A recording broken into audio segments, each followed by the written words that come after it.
Alrighty. So this is going to be a reading for my Scorpios.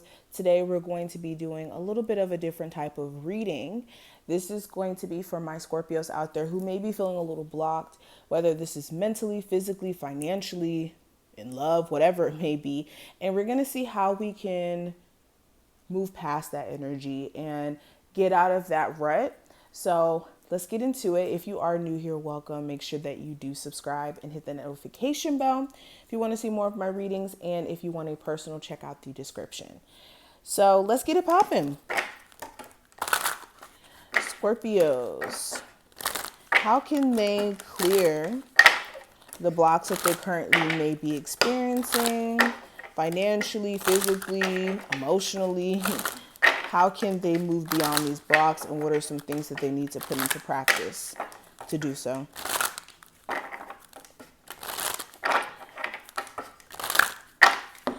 All right. Okay, so we coming in heavy. So the first card that we have is self-love, Scorpios. Self-love. Self-love is so important. So, wow. Okay, let's get into it. So, self-love is going to be one way that you guys can clear blockages in regards to your love life and also in regards to your financial life and how you feel about yourself. For a lot of you, you have been really concerned about other people and making sure that they get what they need as far as support, love, all these things. And do you have somebody pouring into you like that? Do you have somebody who is reminding you that you're great and doing all these things? For some of you, no. Okay, usually the strong person, the person that gives support to others doesn't usually get support back. And with this card, this is putting an emphasis on you loving on yourself and putting yourself as your main priority by being able to say no. Okay, when that person's asking you for money, whoever it is, I don't care who it is, that person's asking you for money or that person's asking you for a favor, this is being able to be like, you know what, no, because you don't want to do it and not feel guilty about it. A lot of you have been made to feel guilty for putting yourself first. Okay, this is going to really help you make better decisions and know your worth, especially in terms of love.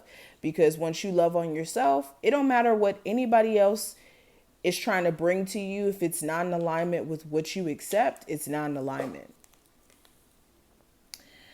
We also have release and reverse, and I'm not going to flip this upright because I believe the reversals, when they come out as reversals, there's a bigger message.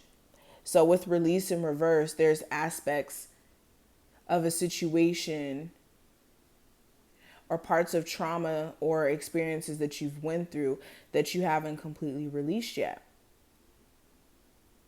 You guys may still be going through the process of letting go of internal feelings or even actual physical things. This could be smoking habits, constantly letting people back into your life from the past and not letting yourself move forward, a poverty mindset, holding on to your environment for dear life. It could be different things for each and every one of you, but there's a need for you to release. And for some of you, this is releasing in a crying sense. Like some of you need to just let it out in terms of crying. There is nothing wrong with crying, okay? I'm a crybaby.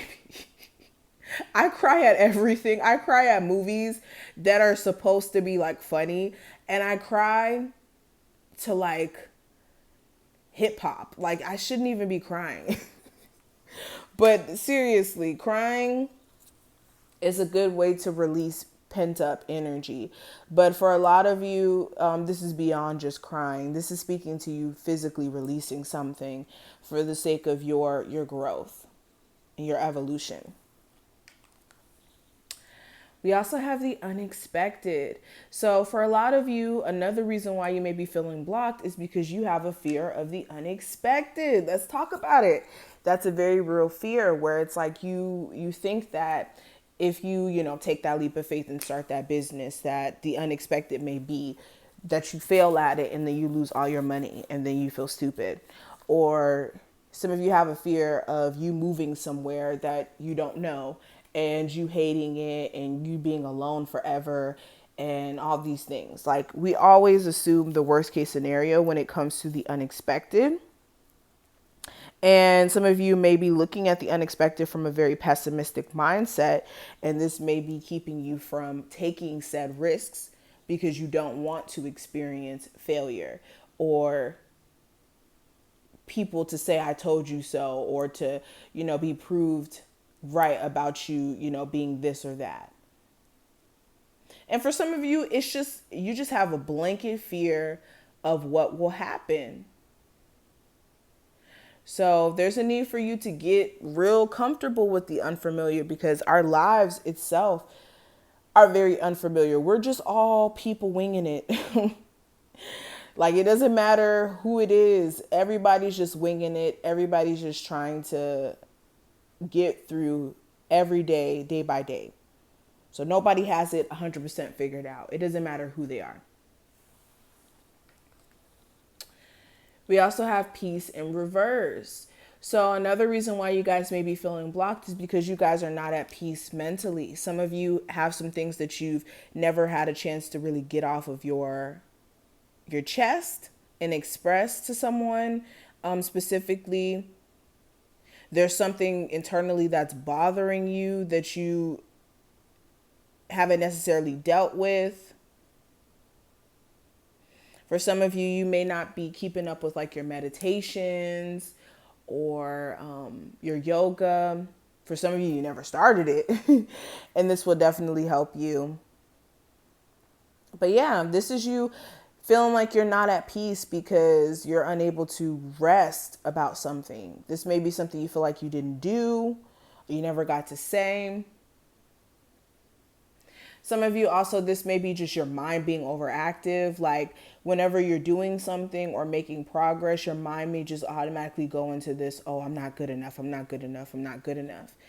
And that's just your mind playing tricks on you. You can't really tap into that vibration or accept that to be fact. And we have attraction. So another reason why you guys may be feeling blocked is because you guys are in the energy of the law of attraction. And just to give you a little breakdown of this card, again, with the law of attraction works in many ways. It's always being talked about in a positive sense, like, oh yeah, you can attract anything to you and all these other things. And it's always used in a positive sense, but nobody ever talks about the other side of law of attraction, where you can also manifest bad things unintentionally as well. Like, we have to understand we're always in a constant state of law of attraction. We are attracting. There's no separation. Like, we're always attracting things to us. We are not separate from the things that we're attracting. So when you understand that, then you understand that subconsciously you can manifest certain things into your life unknowingly, good or bad. So some of you subconsciously may have a thought process like that, again, may be more pessimistic or may not be that positive, and then you keep attracting certain things to you, as far as like people who may be broken just because you may have never healed, or you attracting you guys get what I'm trying to say. But this is being aware of that so that you can kind of focus on working on the subconscious so that you can be more in the flow of more positive manifestations. But I'm going to stop right here. Thank you so much for watching this. I hope that you did enjoy. If you did, definitely make sure you thumbs this video up and subscribe. Check out the description if you would like a personal. And I will see my Scorpios later.